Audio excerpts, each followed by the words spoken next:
The Witch's Tale.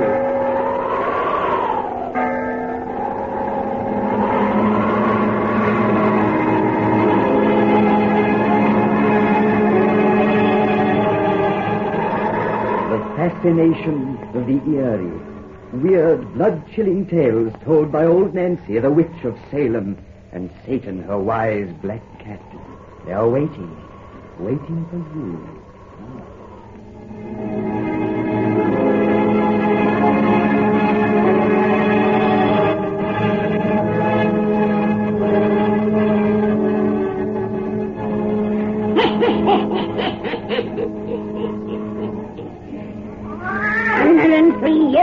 I be today. Yes, sir. 103-year-old.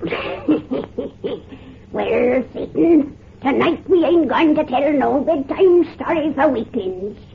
Pass the word to douse all lights and we'll get at it. That's it. Make it nice and dark. Sitting in the gloom's the way to hear our pretty tales. Or up to the fire and gaze into the embers. Gaze into them deep, and soon you'll see the town of Nantes in France. The time is that of the reign of terror, and ruled in Nantes is a man named Carrier, who history calls the Butcher. Outside a handsome house, where soldiers of the Revolution are battering down a door, you'll see a mob of maddened men and women. And there, our story, the altar of hate begins. The altar of hate! Open the door!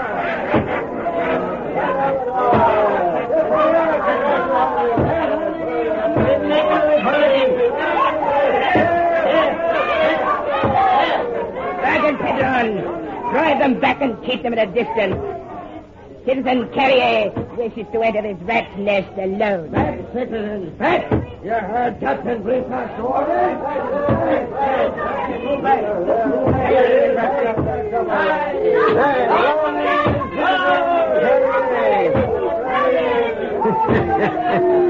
How these good citizens trust me. Well, no patriot in France has better serve Madame la Guillotine than you.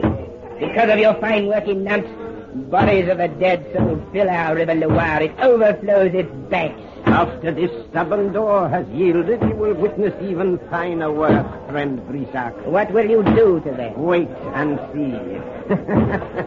I have a very pretty plan. The door is broken. Do you see the dogs we searched for, Brissac? There are all three. Take them, hold them tight. We have them. The 201s in their cab. Come, Citizen Carrier. They make no sure fight. I'm coming. Well, Monsieur le Comte and Madame la Comtesse de Lorient, and young Monsieur le Chevalier de Lorient. We are your prisoners. There is no need to ask what you will do to us. We are ready. You are brave, Monsieur le Comte. But will you not ask for mercy, at least for your wife and son? Neither my husband nor myself will plead for our lives, monsieur. Nor will I. I am not afraid to die. Oh, my son, my child. Elaine, the lady weakened. Mother, don't. I can't help myself. When her child is threatened, every mother is a coward. Stop! No, Monsieur Carrier. I know I'm speaking to a man without a heart. Yet speak I must. We are ready to die. But our son is only a boy, a child. You can't kill him. Elaine! Mother, I beg you. Go on, madame. I am really most sympathetic. Spare my son. He is but 16, a child. You have touched me deeply. I will grant your plea. What? No, Carrier. All aristocrats must die. Silence, Brissac. I command here. No one can be spared. In Nantes, I am revolutionary law. I will spare your son, madame, on one condition. Anything you say. Yes, anything. So the father is not too proud to beg. I will not let them beg. Father, Mother, We three die together. No, Charles, not you. You are the last of the DeLoreans. You must carry on our name. Yes, my son must live. Name your condition, Monsieur Carrier. No! Yes. Your son will be spared, citizens, if he will be your executioner. What? You mean? This boy shall live if he will operate the knife that drops your heads into the basket. No, monster. You are worse than the butcher they call you. You are a fiend from hell. Friend Carrier, a stroke of genius. You thought I had forgotten my duty, Brissac. I said I had a plan for these aristocrats. Only you could have thought of this. Listen, citizen soldiers, to this great patriot we follow.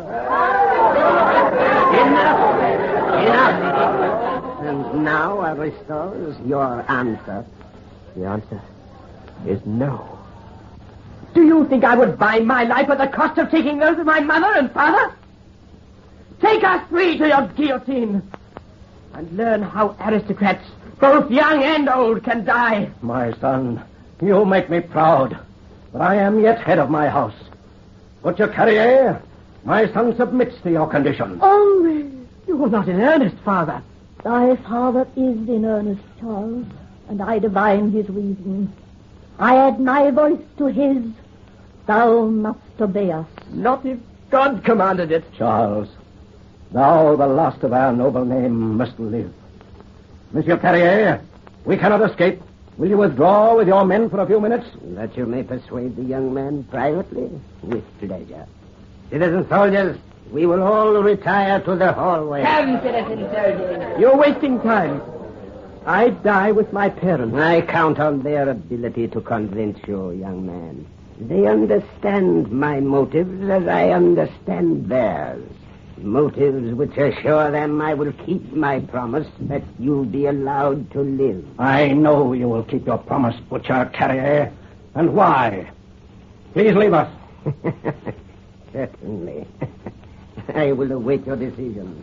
Out of hearing, but not out of sight. Oh. Mother, thou must accept that fiend's condition, Charles. How can you bid me even think of such a crime against all nature? Thou dost not understand, my son.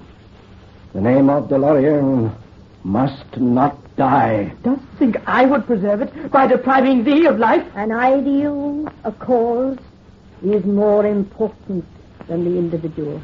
And we are already doomed to die, by thy hand or another's. Thou, my son, must live. Nay, at such a cost, I cannot. Then art thou a coward, unfit to be our son. Aye, to die is not difficult, but thou art afraid to live. I cannot live Thou so. must. Listen, Charles. That beast, sated with murder, would now destroy souls as well as bodies, so that men may say of thee, there goes an aristocrat who bought his life with the blood of those who bore him. He will keep his word. And thou must prove such scum cannot destroy a soul. For thou and other young men like thee are the only hope of France.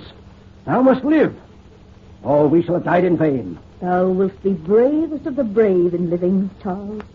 For thou wilt bear men scorned in honor. I Cannot, will not do this thing. Charles. No! You who wait at that door, take us to your guillotine. We die together. Wait! I have a final argument in my command. Mother! Drop that knife! The sea-dog has a dagger! Knock it from her hands away! Extend yourself! No, Mother. She triggered me. No. I am granting your desire. It was too much to ask a son that he should bring his mother death. But now that death accomplished, Charles, thou wilt fulfill my final wish and live. Yes, thou wilt fulfill this man's condition on me, thy father.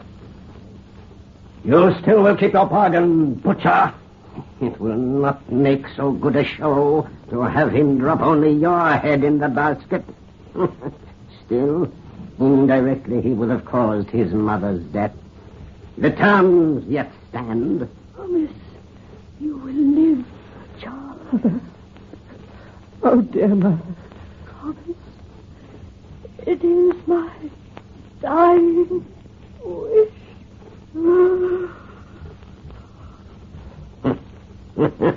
The she-dog's dead. I will join you soon, Elaine. What says the she-dog's puppy?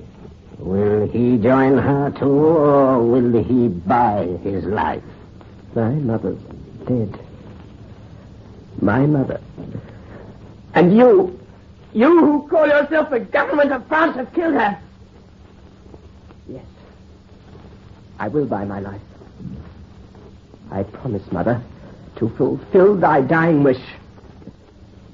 I will be thy executioner, Father, that I may live to serve a holy hate, that I may avenge thy deaths 100-fold. Do you hear me, murderous beasts, you fiends of hell? I will live to serve a holy hate, to avenge 100-fold, to avenge 100-fold. Take them away, Brissac, and inform the citizens outside that Madame la Guillotine will be well served tonight. An aristocrat for victim and one for executioner. Come, Charles. Yes, Father. I swear on thy body, Mother, to avenge 100-fold.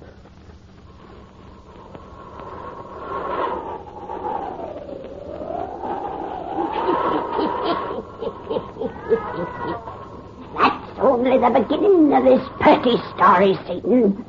Now it's 34 years later. The revolution's over. Butcher Carrier himself has lost his head upon the guillotine. A Bourbon king sits on the throne of France once more, and the boy who swore oath upon the body of his mother is now an old man of 50, who's lying on his deathbed. So our tale goes on. Our tale of the altar of hate. The altar of hate.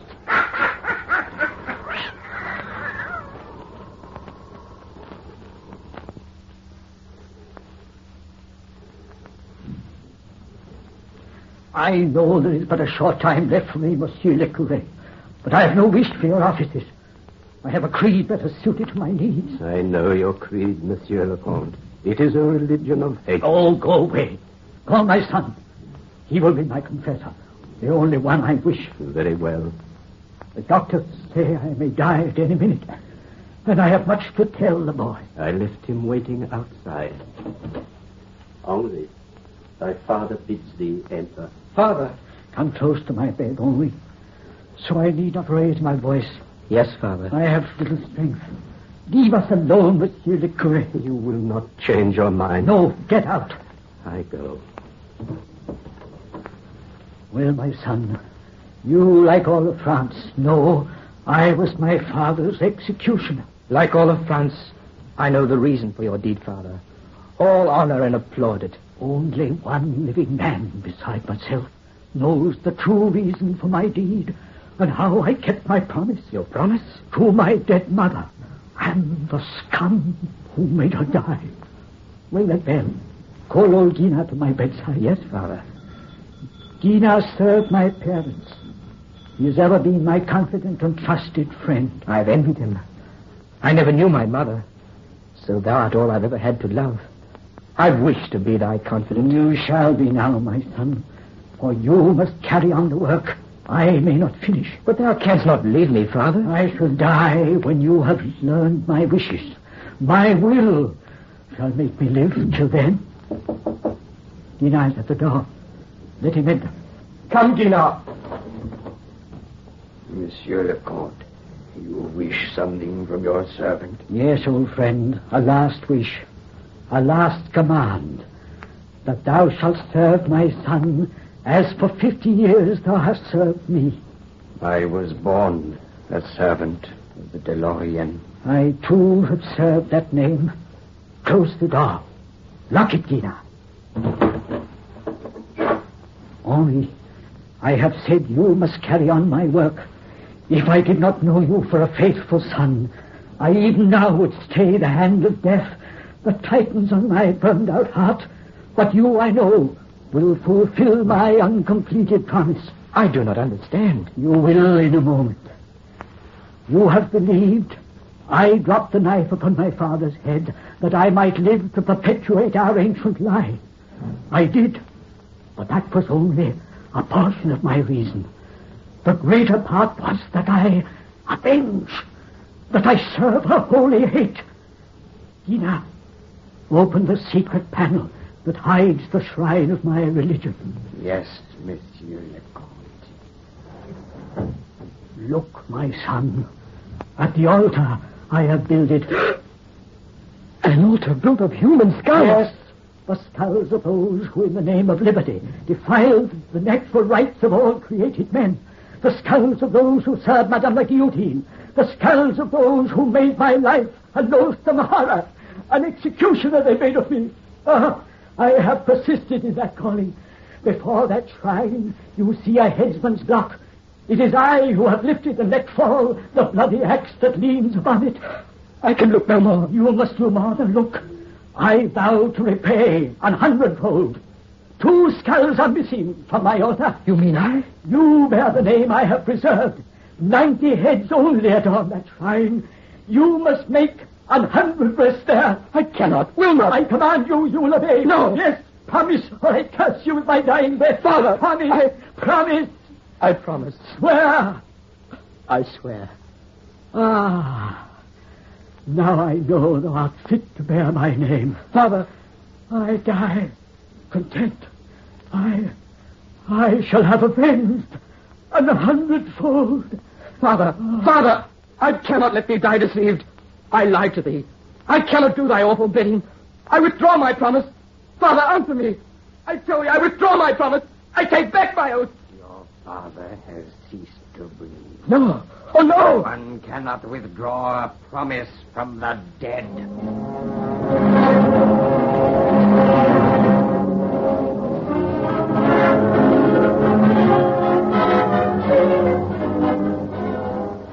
I tell you I will keep my promise, Gina.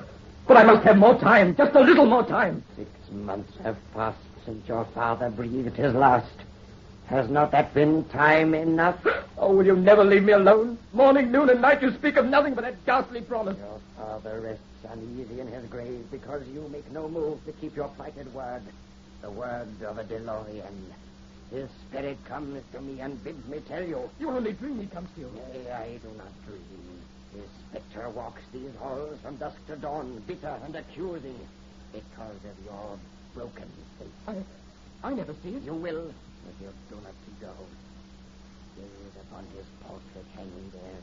His spirit now looks at you from its painted eyes. They do look alive. But that's imagination.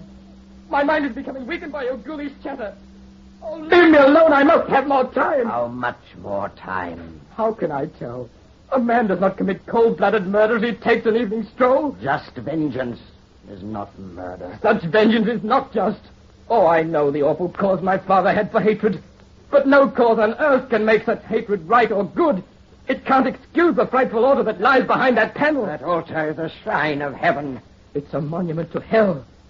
One man alone was responsible for my father's horrid memories. One man alone. Yet the head of Butcher Carrier did not fall by my father's hand. His head is not included in that edifice of skulls. No, they are the heads of the innocent. Followers of Carrier, dogs who shared his guilt. You've told me that altar has claimed victims who, like me, were not yet born when the reign of terror ended. But they were of the blood of those of the terror, of that vile brood. How could I hate people I've never seen for a thing that happened before my time? I won't hate. Hatred burnt my father's life away. I saw him die of old age at 50, an age when other men are in their prime. I won't follow in his footsteps. I'll not hate. I'll not hate. Then you have lied from the first. You never meant to fulfill your plighted word, the word of a DeLorean. The name that he preserved means nothing to you. Gina, 2 heads are needed to complete that altar. Bring me 2 of Butcher Carrier's blood, and I will keep my promise. You renew your compact with the dead before this portrait of your father? Yes, I renew my compact on the conditions I've made. I'm content. Within this hour, your father's shade will be at peace. Within this hour? Our holy altar will have its 100 skulls. What do you mean? That I have foreseen your conditions. That last night I went upon the hunt, and this morning I came home with game. It lies waiting now behind the panel. Look! 2 bodies lie there by the headsman's block. 2 live bodies, bound and gagged, ready for the axe which you will wield. Your prisoners are women. My prisoners are enemies. They are the sister and the niece of Butcher Carrier. Don't devil! Cut those cords that bind them as I tear away the... Stop! No! This one is dusted down. You're setting them free. Yes, and I take back my promise now forevermore. I will not hate. I will not kill. You cannot withdraw a promise to the dead. Gaze upon your father's portrait. Look into its eyes. They're warning you, Monsieur le Comte. Beware!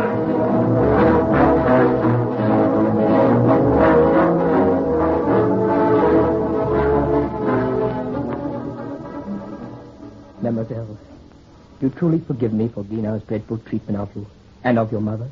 Mother and I remain here in your house as guests. Does that not prove forgiveness? And we know the wrong my uncle brought upon your father. And it is for us to beg forgiveness, not for you. Forgiveness? What a blessed word that is to one who has only heard of hate. Even love must lack such meaning. I've never been in love. Neither have I. How old are you, Monsieur le Comte? On my next birthday, I'll be 20. I suppose we're really too young to know much about love. I don't think we would be if we weren't country people. They say in the city that girls and men much younger than we are know all about it. Some are even married. It must be nice. To live in a city? And to know about love. It must be wonderful. Oh, terribly wonderful, Monsieur le Comte. I wish you wouldn't call me that anymore. No, my name is Henri. Oh, but you're a noble, a Delorian. And I am a bourgeoise and a niece of Butcher Carrier. What difference does that make? We've known each other now for 2 whole weeks. The happiest weeks I've ever known.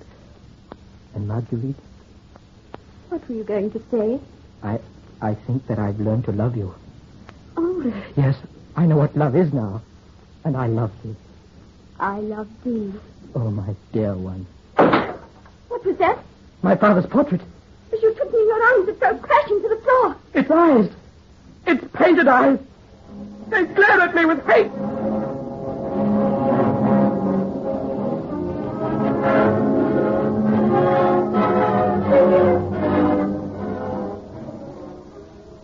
Good night, Mother. Good night, my little Marguerite. God bless thee and thy husband. May I call you Mother now, Madame? Since your daughter has just become my wife, I would like to. I never knew my mother. You poor boy. I am thy mother now. Good night, Monsieur le Curé. Good night, Madame la Comtesse de Lorient. You are that now, you know. Good night to you, Henri, and God's blessing on your bridal night. Thank you, Monsieur le Curé. Dinar, old servant, won't you cease to look at me with loathing? Won't you also bless our wedding? When you took this woman to your wife today, you lost all claim upon my service. You are no longer a Delorian. You are a Butcher Carrier's breed. Keep your peace. Upon this bridal pair, I lay my curse. And the dead have laid another, more weighty one upon them. Henri. Don't be afraid, Marguerite. Love cannot fear hate. Let me lift you in my arms and carry you into the house of Lorient. Henri. He stumbled. That is an awful omen. Aye.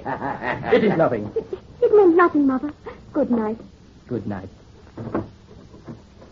Go to your wedding bed, cursed spawn of Butcher Carrier, in the house of one who served a holy hate. I am afraid. Monsieur le Curé, call them back. No one can call them back, for they are the dead as waiting to receive them. Don't. Cease your superstitious lies, Dina. The dead are dead and harmless in their graves. And if they are not, the boy was right. Love has naught to fear from hate. So says your religion. The dead and I hold another different faith. Those screams. Open that door. Come. Marguerite, where are you? Monsieur le Curé. Monsieur Henri, boy. They do not answer. You will find them in this room, I think. His father's room. Marguerite, my baby, answer me. That opening in the wall. That pile of grinning skulls. Look close. 2 fleshly severed heads now lie upon it. Oh, my daughter. And now the altar is complete. Not even the grave could keep my master from fulfillment of his vow. He has avenged 100-fold, and hate has triumphed.